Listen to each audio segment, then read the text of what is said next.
This is how you treat your cash cow? This is how you treat your savior? This is how you treat the young woman responsible for elevating this unbelievably rancid turd? Caitlin Clark said it like it was. During a season that was unraveling, she exploded in the locker room in front of coach Stephanie White, yelling, slamming doors, and a full-fledged fight. On a podcast, Sue Bird and Tina Charles are laughing about how she was physically beaten while Clark was fighting on the court. This is not what basketball is. It's sabotage. Let's analyze it. It was more than just a slamming door. There was a proclamation. Clark. Caitlin was fed up. Not enough bad coaching. Ignorance is sufficient. She was sufficient to act as a decoy by standing in the corner while her teammates launched an offensive. Tensions increased as the game went on. Before Stephanie White was lighted by Clark, the crew. According to insiders, she said exactly what fans have been shouting all season. Mitchell and Howard are seated on the bench. They don't work. It's not diva behavior. That is the essence of leadership. She made a direct statement. One of Kelsey Mitchell's traits is tunnel vision. As if she's allergic to assistance, she dribbles the ball. Howard Natasha. She cuts into space like it's 1999 and disregards all basic spacing rules. While putting up plays and controlling the pace, Caitlin is getting locked out. Clark wasn't transported to Indiana because he was invisible. They placed her in command. What else should you do if your coach keeps denying you playing time and making plays that don't even showcase your best player? Smile and nod. Clark grabbed. To be honest, the moment has come. There is definitely something going on within the locker room, the front office. Something is off, man. This is the third situation in one game we have had involving Caitlin Clark and the coaching staff and pretty much another player. And it looked like Caitlin Clark definitely had a situation take place where she had a heated exchange with two assistant coaches on the staff. This place has multiple games. This holds true for each and every timeout, game, and quarter. Stephanie White doesn't have a strategy. She has a horrible one, or worse. Her offense is clumsy. She makes a wild rotation. She made a fool of herself by utilizing Clark. In women's basketball, the best player is not selected. After putting her in the spotlight, place her in a challenging circumstance. That's not a strategy. It's sabotage. The outdated share the ball idea, which sees all players as equals, is the foundation of the White approach. This is not a children's camp. It's basketball played by professionals. Clark is more than simply a player, too. You're running plays through Howard and Mitchell with a playmaker who has been there for years. Please. That's the same as giving a Ferrari to someone who insists on driving in the right lane at 30 miles per hour. Clark gets pulled, benched, and held accountable. A developing dynasty is turned into a chaotic locker room circus by the fever the moment she reveals herself. And the only person who can actually make things better is the one who is being ostracized.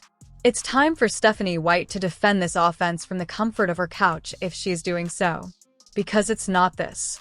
We should go back to the moment when everyone realized that Stephanie White was never Clark's ideal. Coach. When White said that the Dallas Mavericks looked better without Luka Doncic last season, it went viral. Yes, Luka, the player who guided them to the Western Conference Finals and led the league in scoring. White valued the ball's movement, spacing, and fluidity because he wasn't in possession of it on every play. That evaluation was troubling in addition to being inaccurate. It illustrated White's opinion that superstar skill is annoying. She is still behaving in the same way toward Caitlin Clark. Luka ought to be replaced with Clark. Replace Dallas with Indiana. The same old justification applies. We do better when our top player isn't there. Actually, that would be like to giving a 5-star chef instructions to pause in order to give the interns more time to work in the kitchen. This is not a lighthearted game. The WNBA is this. You cannot win titles by pretending that your best player doesn't exist. Stephanie White does not wish to engage in star coaching. She wants to be in command of them.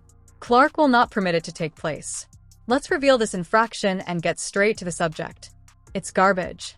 No time, rhythm, or spacing. The ball is moved up the floor by Clark before he does his magic. Then, as if she were the only option, Natasha Howard emerges, cutting directly into her lane. What are we doing? Kelsey Mitchell then receives the ball, and there doesn't appear to be a shot clock. Dribble, dribble, contested brick, repeat. Stephanie White finds it poetic as well. Conversely, Clark is out there setting the pace, scouting the court and making passes that her teammates aren't even aware are coming. But it's all for nothing if nobody cuts, yells, or finishes. This place has no system. Something is not working properly. Clark was a college sensation before he turned into a WNBA ghost. She doesn't change. The difference is that her coach is allergic to giving her the ball. Not to mention how the ball moves. It is a movement if it leads to mid-range bricks and shot clock violations. Thesis destruction as opposed to advancement. Fans are also watching it in real time. To be honest, Clark is not only performing worse, but she is also being forced to perform worse. Her usage rate has dropped by around 20% after her initial success. She offers flat assists, her shoots are low, and she doesn't touch. She still manages to throw out 8 assists and score over 17 points a game, though. If she were really given the keys to the crime, think about how those figures might look. What would happen if you stopped utilizing Mitchell as your first choice and stopped asking Clark to set up screens like she was a part actor?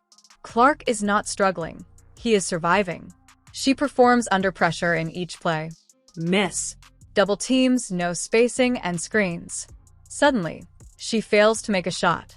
Stephanie White uses it as a justification to pull her. Mitchell, on the other hand, goes 2 for 13 but still logs 35 minutes. Here, statistics are irrelevant. The problem is suppression. Clark doesn't need more time to adjust.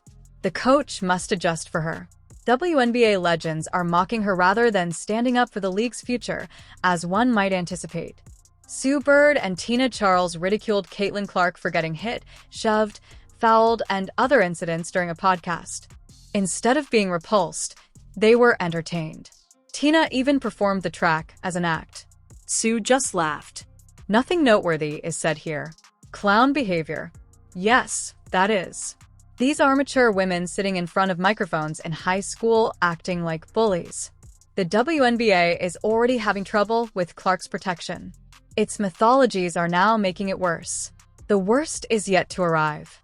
Sue Bird is the managing director of Team USA. As a result, she can influence the Olympic team selection. Do you think she's putting Clark on that squad? Not after this. She is too busy giggling at her injuries. It's petty. It's obvious. It's also pathetic. Let's talk about leadership or the lack thereof. Clark has been blindsided, elbowed, shoved, and struck. No flagrant, no action, no suspension. Commissioner Kathy Angelbert said nothing. There is no Adam Silver. They call it physical basketball. It's quite rich. Physical basketball does not include back punches or attempts by teammates to hump you in celebration. Sydney Carlson is, in fact, very conscious of what she is doing. This league protects its veterans, but not its stars. Because they fear criticism and Twitter, they let Clark take it all in stride as if it were part of the job. It isn't. It's cowardice. This silence has more impact than any post-game remarks. And if it goes on, they won't only lose Clark. They will lose the fans that came because of her. Let's get rid of the most absurd tale that is in existence. The absence of Caitlin helps the fever. Oh, really? Because one game where Natasha Howard became hot clearly illustrates that. Act quickly. It would be the same as saying that your team works better without electricity just because you want to play games during a blackout. The fever is a boring, uninteresting, mediocre muddle without Clark. No flair, no uniqueness, and no highlights. When Clark is playing, the squad has threats, spacing, purpose, and enthusiasm. However, don't count on a single Commissioner Cup triumph. Let's forget about the dozen games they've lost as a result of Mitchell's jump shots and Howard's slashing into defenders. Caitlin Clark is the only reason this squad is brought up. Anyone who disagrees is either dumb, blind, or dishonest. Team USA is now led by Sue Bird.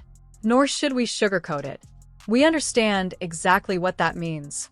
She is already scheduled to be excluded. Clark Caitlin. The wall has it written on it. They will continue to offer the same cliché defenses. She's too young. She shouldn't have earned it. She needs to make a name for herself. In the interim, roster spots will be awarded to players who have solely made fun of her on podcasts, cheap-shot her on the court, and disparaged her. Credentials are unrelated to it. It is related to ego. Furthermore, we are able to see through it. Clark doesn't need any proof from Team USA. Together with the game, the fans, and the numbers, she has more star power than the entire squad. EuroLeague would pay her 7 figures without hesitation. Even if she went overseas tomorrow, she would still be watched by more people than during the WNBA finals. And let's be honest, if they do not include her in that Olympic squad, it won't be for lack of potential. The gatekeepers in this league are scared of what she stands for, which is why she is not one of them.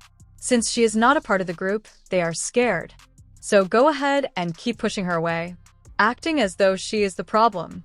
Everyone already knows the truth. The real star isn't sitting on the floor behind a microphone and laughing. She's dropping dimes, making three-pointers, and carrying the weight of a league that doesn't deserve her. Let's not hold back. This is done.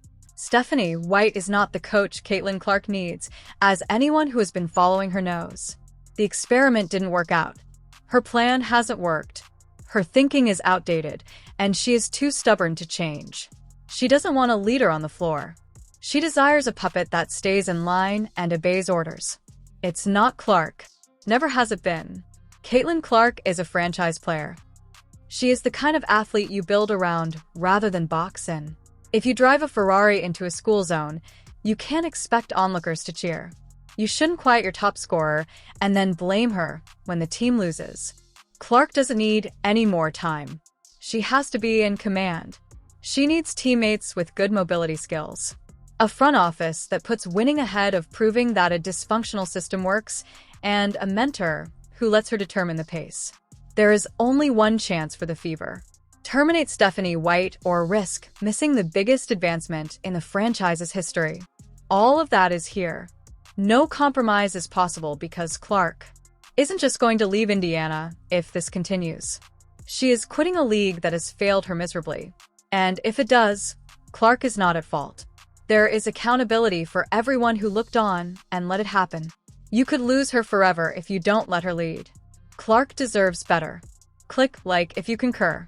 Please leave a comment if Stephanie White must depart. We will not tolerate this.